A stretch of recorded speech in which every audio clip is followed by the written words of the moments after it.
అందరికీ నమస్కారం. ద్వారకా నగరం నుంచి వచ్చిన అర్జునుడు శ్రీకృష్ణ నిర్యాణం గురించి ధర్మరాజుతో ఎలా చెప్పాలో అర్థంగాక తనలో తానే కుమిలిపోతూ ఉంటాడు. అది గమనించిన ధర్మరాజు అర్జునునితో ఇలా అంటాడు: మున్ను ఉగ్రాటవిలో వరాహమునకై ముక్కంటితో పోరుచో సన్నాహంబున కాలకేయుల అనించకాడుచో ప్రాభవస్కన్నుండైచను కౌరవేంద్రుపనికై గంధర్వులంతోలుచో కన్నీరెన్నడు తేవు తండ్రి చెప్పుమా కళ్యాణమే చక్రికిన్ ఓడితివో శత్రువులకు ఆడితివో సాధు దూషణాలాపములన్ కూడితివో పరసతులను వీడితివో మానధనము వీరుల నడుమన్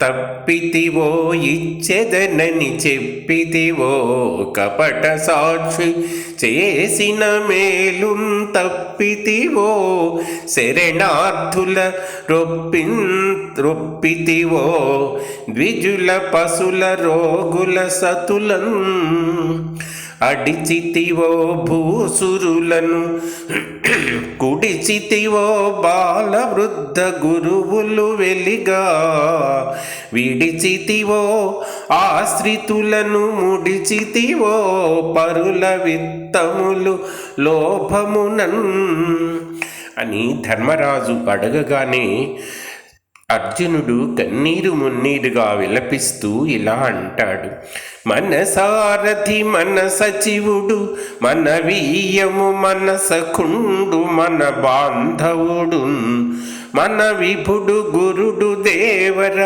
మనలను దిగనాడి చనియే మనుజాధీశ.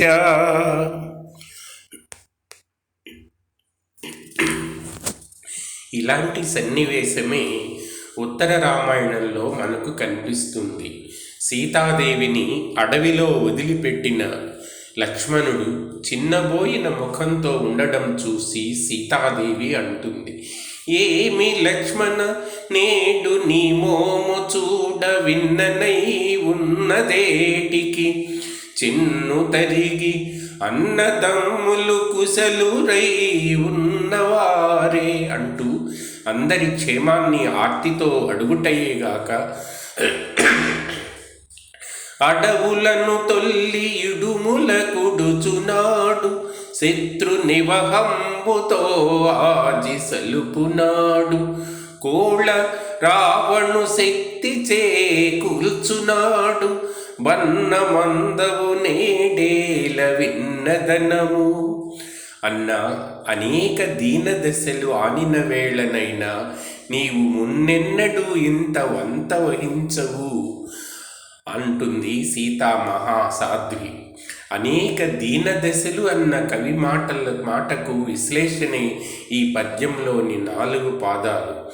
అప్పుడు సీత అలా అడగగానే లక్ష్మణుడు ఏడుస్తూ ఇలా అంటాడు: ఏమి చెప్పుదు నమ్మరో అట్టి వార్తన్నుడువు కంటెను ప్రాణంబు విడుట మేలు విమలమగు నీదు పాదాంబుజముల చెంత ఇదిగో వాలితి నన్ను శపింపుమమ్మ అంటూ సీతమ్మ పాదాల చెంత శిరస్సు వాల్చాడు లక్ష్మణుడు.